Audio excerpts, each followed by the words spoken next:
Dart throwing problem. നമ്മൾ ഇവിടെ തന്നെ വീണ്ടും വന്നു. ഇവിടെ വന്നപ്പം ഇത്തവണ നമുക്കറിയാവുന്ന ഒരു കാര്യമുണ്ട്. എന്ത്? Probability. Probability equal to area into probability density. Okay, ഞാനിവിടെ ഈക്വൽ ടു എന്ന് തന്നെ പറയുന്നത്, നിയർലി ഈക്വൽ ടു എന്നല്ല. അതിന്റെ കാര്യം എന്താണെന്ന് വെച്ചാൽ നമ്മൾ ഓൾറെഡി കണ്ട് probability equal to area into probability density ആണ്. ഒറ്റ കണ്ടീഷൻ, ഏരിയ എത്രയും ചെറുതായിരിക്കണം. അത്രയും ചെറിയ ഏരിയ ആണെങ്കിൽ ഈക്വൽ ടു.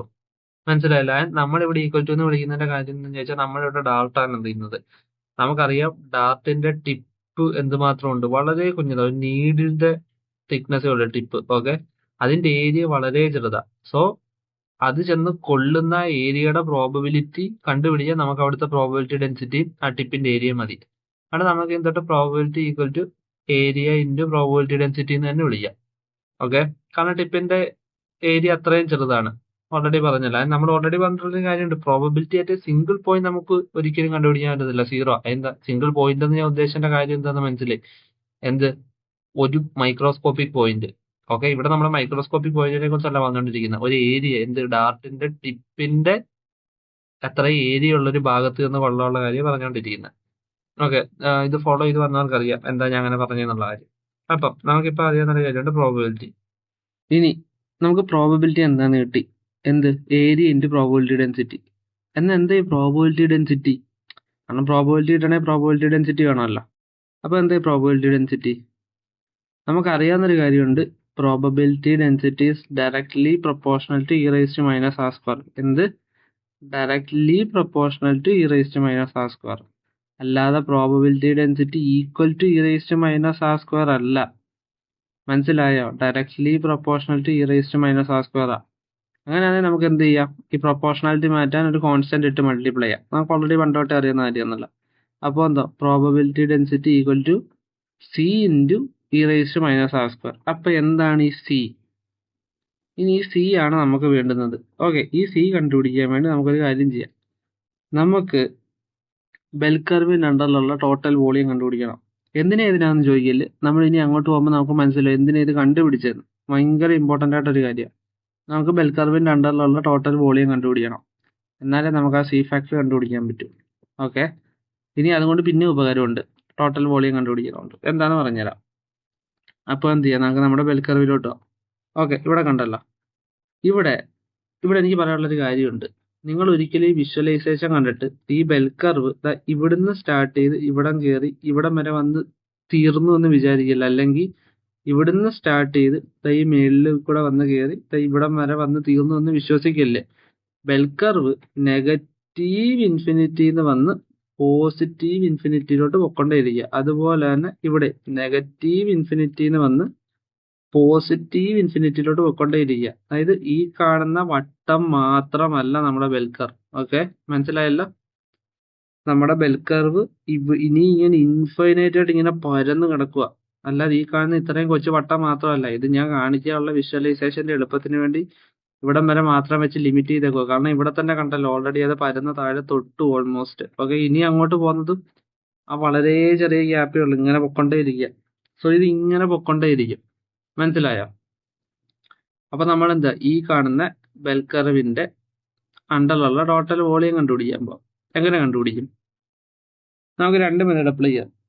രണ്ട് രീതി പറഞ്ഞുതരാം. അതിൻ്റെ അകത്ത് ഏറ്റവും ഞാൻ പറയാൻ പോകുന്നത് ഷെൽ മെത്തേഡ് എന്ന് പറഞ്ഞൊരു മെത്തേഡാണ്. ഓക്കെ, നമ്മൾ ഷെൽ മെത്തേഡ് എന്താണെന്ന് വളരെ ഡീറ്റെയിൽഡ് ആയിട്ട് നല്ല വിഷ്വലൈസേഷൻ വെച്ച് പറഞ്ഞു തന്നിട്ടുണ്ട്. സോ ഇനി ഞാൻ അങ്ങോട്ട് പറയുന്ന മനസ്സിലാവണമെങ്കിൽ നിങ്ങൾക്ക് ഷെൽ മെത്തേഡ് എന്തായാലും മനസ്സിലായിരിക്കണം. കാരണം ഞാൻ അത്ര ഫാസ്റ്റിലായിരിക്കും ഇത് പറഞ്ഞു പോകുന്നത്. ഓക്കെ, നമുക്ക് സ്റ്റാർട്ട് ചെയ്യാം. ഇല്ല, ഇത് കഴിഞ്ഞിട്ട് അടുത്ത മെത്തേഡ് പറഞ്ഞുതരാം. പക്ഷേ ഇപ്പം ഷെൽ മെത്തേഡിനെ കുറിച്ചായിരിക്കും പറയാൻ പോകുന്നത്. ഓക്കെ, നമ്മൾ ഷെൽ മെത്തേഡിൽ കണ്ടെന്താ? നമുക്ക് എന്തിൻ്റെയും ഒരെണ്ണത്തിന്റെ വോളിയം കണ്ടുപിടിക്കണമെങ്കിൽ അതിൻ്റെ അകത്ത് ഇഷ്ടം പോലെ ഷെല്ലുകൾ പ്ലേസ് ചെയ്യും. ഈ കാണുന്ന ഒരു ഷെല്ല ഇപ്പൊ കണ്ടില്ല. ഓക്കെ, ഷെല്ലിന് പല തിക്നെസ് കാണാം. ചിലപ്പോൾ ഇത്രയും കട്ടിയുള്ള തിക്നെസ് ആയിരിക്കും, അതുപോലെ ചെറിയ തിക്നെസ് ഉള്ള ഷെല്ലായിരിക്കും. അപ്പൊ നമ്മൾ എന്ത് ചെയ്യും? ഇതുപോലെ കുറെ ഷെല്ലുകളെ ഇതിന്റെ അകത്ത് ഇങ്ങനെ പ്ലേസ് ചെയ്യും. നോക്കിയാണ്ടേ, കുറെ ഷെല്ലുകളെ ഇതിൻ്റെ അകത്ത് ഇങ്ങനെ പ്ലേസ് ചെയ്തിട്ട് ഓരോ ഷെല്ലിന്റെ വോളിയം കണ്ടുപിടിച്ചിട്ട് ആ എല്ലാ വോളിയം കൂടെ സമ്മപ്പ് ചെയ്താൽ നമുക്ക് ഈ കാണുന്ന ബെൽ കർവിന്റെ അണ്ടറിലുള്ള ടോട്ടൽ വോളിയം കിട്ടും. ഓക്കെ, അതാണ് നമ്മൾ ഷെൽ മെത്തേഡിൽ പറഞ്ഞ കോൺസെപ്റ്റ്. അതിനുവേണ്ടി നമ്മൾ എന്താ ആക്ച്വലി ചെയ്യുന്നത്? നമ്മൾ ഷെൽ മെത്തേഡിൽ വളരെ ക്ലിയർ ആയിട്ട് പറഞ്ഞിട്ടുണ്ട്. നമ്മുടെ കയ്യിൽ ഇങ്ങനൊരു ഷേപ്പ് കാണും. ഇതിന്റെ ഹാഫേ കാണത്തുള്ളൂ. അപ്പൊ ഇവിടെ ചെറിയൊരു ടൈനോട്ട് സ്ട്രിപ്പ് DX കാണും. നമ്മൾ എന്ത് ചെയ്യാൻ ചോദിച്ചാൽ ഈ കാണുന്ന ഹാഫ് ഷേപ്പിനെ വൈ ആക്സിസിന് ചുറ്റും റൊട്ടേറ്റ് ചെയ്യും. അപ്പോൾ നമുക്കൊരു 3D ഷേപ്പ് കിട്ടും. അപ്പോൾ ഈ 3D ഷേപ്പ് ഉണ്ടാകുന്നതിന്റെ കൂടെ ഈ ടൈനി DX സ്ട്രിപ്പ് റൊട്ടേറ്റ് ചെയ്യുമ്പോൾ നമുക്കൊരു ഷെല്ലിങ് കിട്ടും. ഇങ്ങനെയാണ് ആക്ച്വലി നമ്മൾ ഷെൽ മെത്തേഡിൽ പറഞ്ഞിട്ടുള്ളത്. ഓക്കെ, അപ്പോൾ എന്ത് പറ്റി? ആ ഒരു ഷെല്ല് കിട്ടി. ഇനി നമുക്ക് എന്താ വേണ്ടുന്നത്? ഇതുപോലെ ഒരുപാട് ഷെല്ല് വെച്ച് നിറയ്ക്കാൻ പറ്റുമെന്നല്ലേ നമ്മൾ ഇങ്ങനെ പറഞ്ഞത്. ഓക്കെ, അങ്ങ് എൻഡ് തൊട്ട് ഇങ്ങ് എൻഡ് വരെ. ഓക്കെ, ഇവിടം തൊട്ട് ഇവിടം വരെ അല്ല, അങ്ങ് എൻഡ് തൊട്ട്. ഇതിപ്പം ഇത് ശരിക്കും ഇൻഫിനിറ്റി വരെ പോകുന്ന റിങ്ങാ, പക്ഷെ വിഷ്വലൈസേഷന് വേണ്ടി മാത്രമേ ഇവിടം തൊട്ട് കാണിക്കുന്നതേ ഉള്ളൂ. അപ്പൊ എന്താ, ഇതുപോലെ ഓരോ ഷെല്ലുകൾ വെച്ച് ഇങ്ങനെ ഫുള്ളി ഈ വോളിയത്തെ നമുക്ക് നിറയ്ക്കാം. അപ്പൊ ഇതിന്റെ ടോട്ടൽ വോളിയം കണ്ടുപിടിക്കണമെങ്കിൽ ഇതിൽ ഓരോ ഷെല്ലും എടുത്തിട്ട് ഓരോന്നിന്റെയും വോളിയം കണ്ടുപിടിച്ച് അതിനെല്ലാം കൂടെ ആഡ് ചെയ്ത് നമുക്ക് ടോട്ടൽ വോളിയം കിട്ടും. അപ്പൊ ഇതിനകത്ത് ഓരോന്നിന്റെ വോളിയം എങ്ങനെ കിട്ടും? അതിനുവേണ്ടി നമുക്കൊരു കാര്യം ചെയ്യാം. ഒരു ടിപ്പിക്കൽ ഷെൽ എടുക്കാം. എവിടെയെങ്കിലും ഇരിക്കുന്നത് ഒരു ഷെൽ എടുക്കാം. ഓക്കെ, വേണ്ട, ഈ ഷെല്ലെടുത്ത് ഈ ഷെല്ലിന്റെ വോളിയം എങ്ങനെ കിട്ടും? ഷെല്ലെന്ന് പറഞ്ഞാൽ ബേസിക്കലി ഒന്നുമില്ല, ഒരു സിലിണ്ടറിക്കൽ ഷേപ്പാണ്, ടോപ്പും ബോട്ടവും ഇല്ല. അപ്പൊ ഈ ഷെല്ലിന്റെ വോളിയം നമ്മൾ എങ്ങനെ കണ്ടുപിടിക്കും? ഈ ഷെല്ലിന്റെ വോളിയം കണ്ടുപിടിച്ചാണ് നമുക്കൊരു കാര്യം ചെയ്യാം. നമുക്ക് ഇതിനെ കട്ട് ചെയ്ത് നമുക്ക് അറിയാവുന്ന ഒരു ഫോർമാറ്റിലോട്ട് കൊണ്ടുവരാം. ഷെൽ മെത്തേഡിൽ നമ്മൾ ചെയ്ത എക്സാക്ട് സാധനം തന്നെ ഉണ്ട്. ഇതിനെ നമുക്ക് കട്ട് ചെയ്ത് വെളിയിറക്കാം. ഓക്കെ, വേണ്ട, നമുക്ക് കട്ട് ചെയ്ത് വെളിയിറക്കാം. ഇപ്പൊ കണ്ട ഇതെങ്ങനെ ഇരിക്കുന്നത്? അതായത് നമുക്കറിയാവുന്ന സിലിണ്ടറിക്കൽ ഷേപ്പിൽ നിന്ന് മാറി ഇപ്പൊ നമുക്ക് അറിയാവുന്ന ഒരു ഷേപ്പിലോട്ട് വന്നിട്ടുണ്ട്. എന്ത്? ഒരു റെക്ടാങ്കുലർ ഷീറ്റ്. കണ്ടോ? അപ്പൊ ഈ കാണുന്ന ഷെല്ലിന്റെ വോളിയം കണ്ടുപിടിക്കണമെങ്കിൽ നമുക്ക് എന്ത് ചെയ്താൽ മതി? ഈ കാണുന്ന റെക്ടാങ്കുലർ ഷീറ്റിന്റെ വോളിയം കണ്ടുപിടിച്ചാൽ മതി. കാരണം രണ്ട് സെയിമാ. ഓക്കെ, ഈ റോൾ ചെയ്ത് വെച്ചേക്കുന്നതിന് നമ്മൾ ഇങ്ങനെ നടുക്കൂടെ കട്ട് ചെയ്ത് വലിച്ച് നൂത്താ എങ്ങനെ ഇരിക്കുകയോ അത് ഈ കാണുന്ന ഷേപ്പ്. അപ്പൊ ഇത് ആക്ച്വലി ഒരു പേപ്പർ അല്ലെ 2D ഷേപ്പാന്ന് ചിന്തിക്കരുത്. ഇതൊരു 3D ഷേപ്പാ. അതിന്റെ കാര്യം എന്താ? അതാണ്ട് നോക്ക്, ഇതിനൊരു തിക്നെസ് ഉണ്ട്. ഓക്കെ, നമ്മൾ ഓൾറെഡി ഇത് കണ്ടോ? ഇതിനൊരു തിക്നെസ് ഉണ്ട്, നിങ്ങൾക്ക് കാണാൻ പറ്റുന്നില്ല. ഓക്കെ, അതായത് കണ്ടില്ലേ, ഒരു DR തിക്നെസ് ഉണ്ട് ഇവന്. കണ്ടോ? അതായത് ഓരോ ഷെല്ലിനും ഒരു തിക്നെസ് ഉണ്ട്. ആ തിക്നെസ് എന്താ? D ആണ്. കണ്ടില്ലേ? വ്യക്തമായിട്ട് കാണുന്നില്ലേ? ഒരു തിക്നെസ് കണ്ടുകൂടെ നിങ്ങൾക്ക്? ഇത് ഓരോ ഷെല്ലിനും ഒരു തിക്നെസ് ഉണ്ട്. ആ തിക്നെസ് എന്താ? DR. അതങ്ങനെ കാണിച്ചു തരാം. ഇതാണ് നമ്മൾ ഓൾറെഡി ഡാർട്ട് ബോർഡ്. അപ്പം ഇതാണല്ലോ ഏത് റിങ് വരെയുള്ള അതുവരെയുള്ള ഡിസ്റ്റൻസ് 6. ഇത് ടോട്ടൽ ഡിസ്റ്റൻസ് 6 ആണെങ്കിൽ ഇതിന്റെ അകത്ത് നിന്ന് എടുക്കുന്ന നമ്മൾ ചെറിയൊരു ഡിസ്റ്റൻസ് ഉണ്ടല്ലോ, അല്ലെ വളരെ ചെറിയൊരു ഡിസ്റ്റൻസ് നമ്മൾ എന്താ വിളിക്കുന്നത്? DR. ഓക്കെ, അപ്പൊ ഈ കാണുന്ന ഓരോ ഷെല്ലിന്റെ തിക്നെസ് DR ആണ്. മനസ്സിലായല്ലോ? അപ്പൊ അത് തന്നെയാണ് എക്സാക്ട്ലി നമ്മൾ ഇവിടെ അപ്ലൈ ചെയ്തേക്കുന്നത്. ഓക്കെ, അപ്പൊ എന്ത് കിട്ടി? ആ കാണുന്ന വെളിയിൽ അൺറോൾ ചെയ്തെടുക്കുന്ന ഈ കാണുന്ന ഷീറ്റിന്റെ തിക്നെസ് DR ആണ്. ഇത് 2D ഷീറ്റ് അല്ല, ഇത് 3D ഷീറ്റ്. അതായത് ഇത് ബേസിക്കലി വന്നാൽ ഇതൊരു ക്യൂബോയിഡ് ആണ്. മനസ്സിലായി? ഈ ക്യൂബോയിഡിന് ലെങ്തും ഹൈറ്റും നല്ലപോലെ ഉണ്ട്, പക്ഷെ തിക്നെസ്, അതായത് വിഡ്ത്ത് എന്ന് പറഞ്ഞാൽ വളരെ കുറഞ്ഞ തിക്നെസ്. ഓക്കെ, നമുക്കപ്പോൾ എന്ത് കിട്ടി? തിക്നെസ് കിട്ടി, DR കിട്ടി. ഇനി ലെങ്ത് എന്താ? ലെങ്ത് ആണ് 2πr. അതെങ്ങനെ വന്നെന്ന് പറഞ്ഞാൽ കാണിച്ചു തരാം. ഓക്കെ, ഇതേ സാധനം തന്നെയാണ്, ഇതേ ഇമേജ്. ഓക്കെ, വേറെ ഒന്നുമില്ല. ഇതിന്റെ മേളിലൊരു ഷെല്ല് പ്ലേസ് ചെയ്ത് വെച്ചേക്കാണ്. അതായത് എക്സാക്ട്ലി സെയിം സാധനം തന്നെ ഉണ്ട്. നമ്മൾ അവിടെ കണ്ട എക്സാക്ട്ലി സെയിം സാധനം തന്നെ ഇത്, വേറെ ഒന്നുമില്ല. അപ്പൊ എങ്ങനെ നമുക്ക് ലെങ്ത് കിട്ടിയെന്ന് അറിയണം. അതിനുവേണ്ടി നമുക്ക് എന്ത് ചെയ്യാം? നമ്മുടെ റോ ഏരിയ പ്ലെയിൻ മാത്രം എടുക്കാം. ഓക്കെ, ഇത് മാത്രം എടുത്തു നമുക്ക് കുറച്ച് തിക്നെസ് ഇട്ട് കൊടുക്കാം, എന്നാലേ കാണാൻ സുഖമായിരിക്കും. ഓക്കെ, ഇതിന്റെ ലെങ്ത് എന്താ? ഈ കാണുന്ന ബ്ലൂ വട്ടത്തിന്റെ ലെങ്ത് എന്താ? അതതിന്റെ സർക്കംഫറൻസ് അല്ലേ? ഈ സർക്കിളിന്റെ സർക്കംഫറൻസ് അല്ലേ? കാരണം ഇത് സർക്കിൾ അല്ലേ? ഈ കാണുന്ന ടോട്ടൽ ലെങ്ത് എന്താന്ന് ചോദിച്ചാൽ ഇതിന്റെ സർക്കംഫറൻസ് അല്ലേ? ഇതിന്റെ 2πr. ഓക്കെ, അത് 2πr നമുക്ക് വേറൊരു രീതി എഴുതിയല്ലോ. ദണ്ട് ഇതിനെ ഒന്ന് ജസ്റ്റ് ഒന്ന് കട്ട് ചെയ്ത് വെളിയിറക്കി എന്തോ നമുക്ക് അവിടെ എന്ത് കിട്ടും? ഒരു റെക്ടാങ്കുലർ സ്ട്രിപ്പ് കിട്ടത്തില്ല. അതായത് ബേസിക്കലി ഇവിടെ ചെയ്ത അതേ സാധനം. ഓക്കെ, ഇവിടെ നമ്മൾ കട്ട് ചെയ്ത് വെളിയിറക്കിയപ്പോൾ നമ്മൾ ഹോൾ ഷെല്ലിനെ കട്ട് ചെയ്ത് വെളിയിറക്കിയെങ്കിൽ ഇത് താഴെയുള്ള റിങ്ങിനെ മാത്രം കട്ട് ചെയ്ത് വെളിയിറക്കിയ. ഓക്കെ, അപ്പൊ ഞാൻ തിരിച്ചു കയറ്റി കഴിഞ്ഞാൽ ഈ കാണുന്ന ടോട്ടൽ ലെങ്ത് ഇല്ലേ, അത് തന്നെയല്ലേ ഈ കാണുന്ന ഈ ലെങ്തും? ശ്രദ്ധിച്ചു നോക്കി, ഈ കാണുന്ന ഈ ലെങ്ത് ഇല്ലേ, ഈ റെക്ടാങ്കുലർ സ്ട്രിപ്പിന്റെ ഇതേ ലെങ്ത് തന്നെയല്ലേ? കണ്ട, ഈ കാണുന്ന ഈ വട്ടത്തിന്റെ അതേ ലെങ്ത് തന്നെയല്ലേ ഇതും? കണ്ടിതും? അങ്ങനെയാണ് ഈ വട്ടത്തിന്റെ ലെങ്ത് എന്തോന്നാ 2πr. അങ്ങനെയാണെങ്കിൽ ഈ ലെങ്ത് എന്തോന്നാ 2πr സിമ്പിളി. സോ ദെൻ ഇവിടെ അപ്ലൈ ചെയ്യാം. വേണ്ട, ഇവിടെ നിങ്ങൾ നോക്ക്, വേണ്ട, മേളിൽ നോക്കിയത് ഒരു വട്ടമല്ലേ, ഇവിടെ തൊട്ട് ഇവിടെ വരെയുള്ള ഡിസ്റ്റൻസ് 6 ആണെങ്കിൽ ഇത് 2πr ഐഡന്റി ഈ വട്ടം സർക്കംഫറൻസ്. അങ്ങനെയാണെങ്കിൽ ഈ അൺറോൾ ചെയ്ത് വെളിയിറക്കുന്നതിന്റെ ഈ ലെങ്ത് എന്ന് പറയുന്നത് 2πr ആണ്. ഓക്കെ, അത് മനസ്സിലായേ?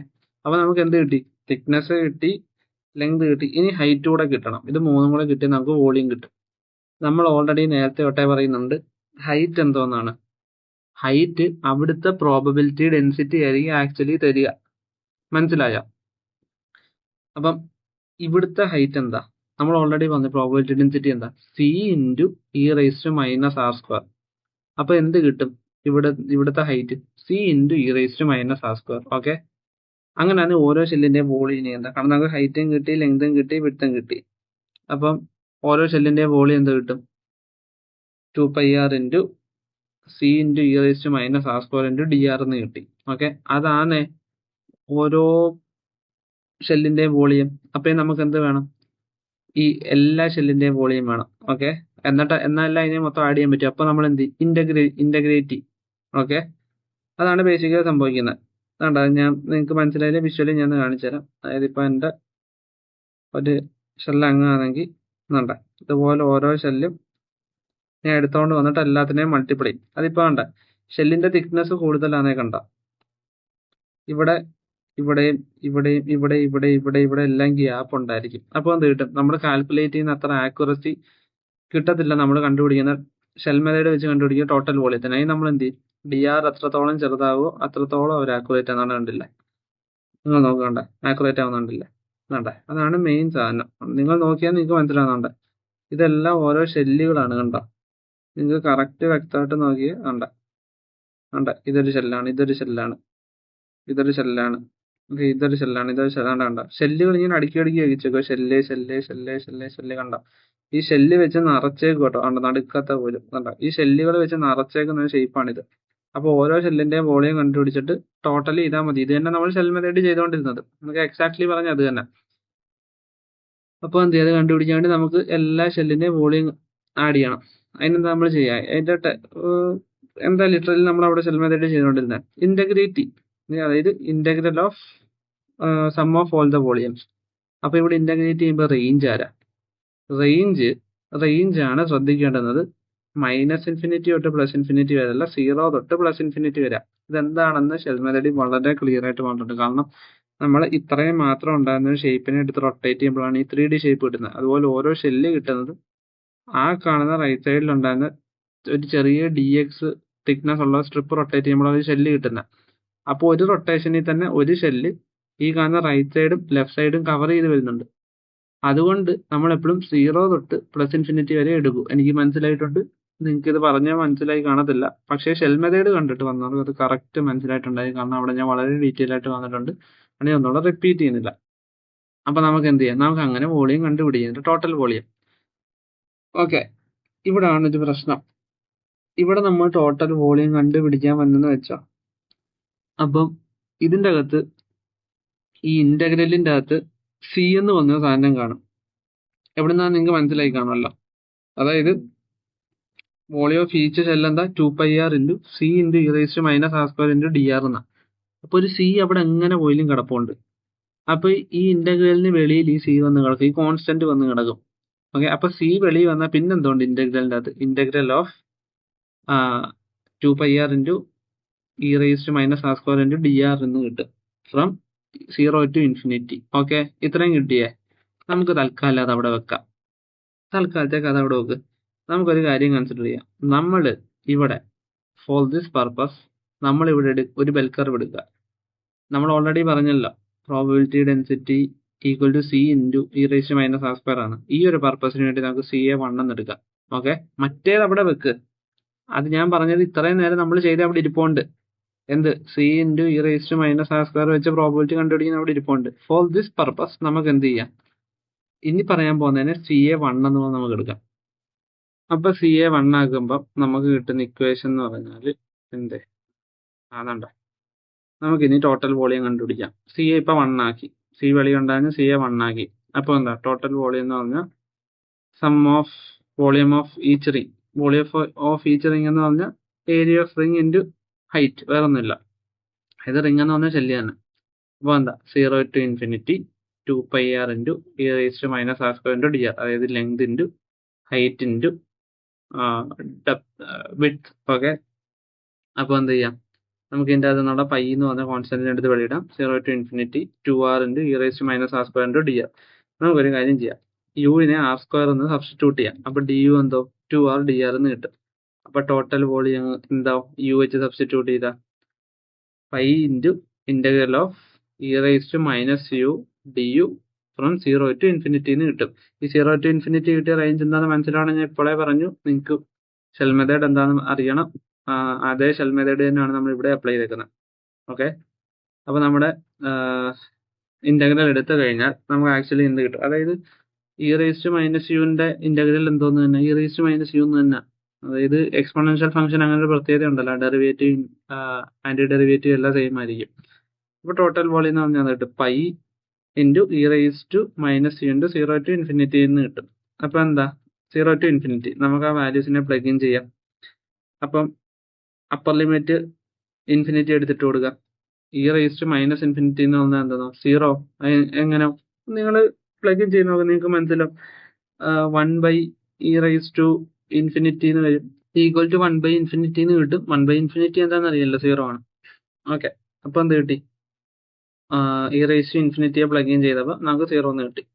അല്ല, നമ്മുടെ ലിമിറ്റിലോട്ട് ഇൻഫിനിറ്റി അപ്പർ ലിമിറ്റിനെ പ്ലഗ് ഇൻ ചെയ്തപ്പോൾ നമുക്ക് 0 എന്ന് കിട്ടി. അതുപോലെ നമുക്ക് എന്ത് ചെയ്യാം, 0 കിട്ടും നോക്കാം. അപ്പോൾ എന്ത് കിട്ടും, മൈനസ് e raised to 0 എന്ന് പറഞ്ഞാൽ എന്ത് കിട്ടും, -1 കിട്ടും. നമുക്കറിയാമല്ലോ ഫണ്ടമെന്റൽ തിയറി ഓഫ് കാൽക്കുലസ് വെച്ചിട്ട് ഇന്റഗ്രൽ റിസൾട്ട് 0 മൈനസ് -1 എന്ന് കിട്ടും, ഈക്വൽ ടു 1 കിട്ടും. അപ്പോൾ എന്ത് പറ്റി, ഒരു പൈ വെളിയിൽ കിടപ്പുണ്ട്. ഓക്കെ, ഈ പൈ ഇൻറ്റു ഈ 1 വരുമ്പോൾ എന്ത് കിട്ടും, പൈ എന്ന് കിട്ടി. അതായത് നമുക്ക് നമ്മുടെ ഈ കാണുന്ന ബെൽ കർവിന്റെ അണ്ടറിലുള്ള ടോട്ടൽ വോളിയം എന്ന് പറയുന്ന പൈ കിട്ടി. എവിടെ, നെഗറ്റീവ് ഇൻഫിനിറ്റി തൊട്ട് അങ്ങോട്ട് പ്ലസ് ഇൻഫിനിറ്റി വരാം. ഓക്കെ, മനസ്സിലായേ? ഇനി നമ്മൾ മറക്കല്ലാത്തൊരു കാര്യമുണ്ട്, നമ്മൾ CA 1 ആക്കിയ വെച്ച C1 അല്ലാതെ ഏതെങ്കിലും വാല്യൂ ആയിരുന്നെങ്കിലോ, അപ്പൊ ഇതിന്റെ വോളിയം C ടൈംസ് പൈയോ. കാരണം C ഉണ്ടായിരുന്ന എന്ത് സംഭവിക്കും, ഇവിടെ വെളിയിലൊരു C കാണും. അപ്പൊ ഈ പൈക്ക് വരും C പൈ എന്ന് പറഞ്ഞു വരും. അപ്പൊ ഈ ലാസ്റ്റ് മൾട്ടിപ്ലൈ ചെയ്യുമ്പോൾ 1 ഇൻറ്റു C പൈ എന്ന് പറഞ്ഞു വരും. അപ്പൊ total volume C times pi എന്ന് പറഞ്ഞ് കിട്ടും. ഓക്കെ, ഇനിയാണ് നമ്മൾ അറിയേണ്ടുന്ന ഒരു കാര്യം, നമ്മളിപ്പോ ഈ കണ്ടുപിടിച്ച ടോട്ടൽ വോളിയം ഇല്ലേ, ഈ ടോട്ടൽ വോളിയമാണ് നമ്മുടെ ടോട്ടൽ പ്രോബബിലിറ്റി. നിങ്ങൾ എപ്പോഴേലും ചിന്തിച്ചിട്ടുണ്ടോ, ടോട്ടൽ വോളിയം ആണ് ടോട്ടൽ പ്രോബബിലിറ്റി? എങ്ങനെയെന്ന് പറഞ്ഞുതരാം.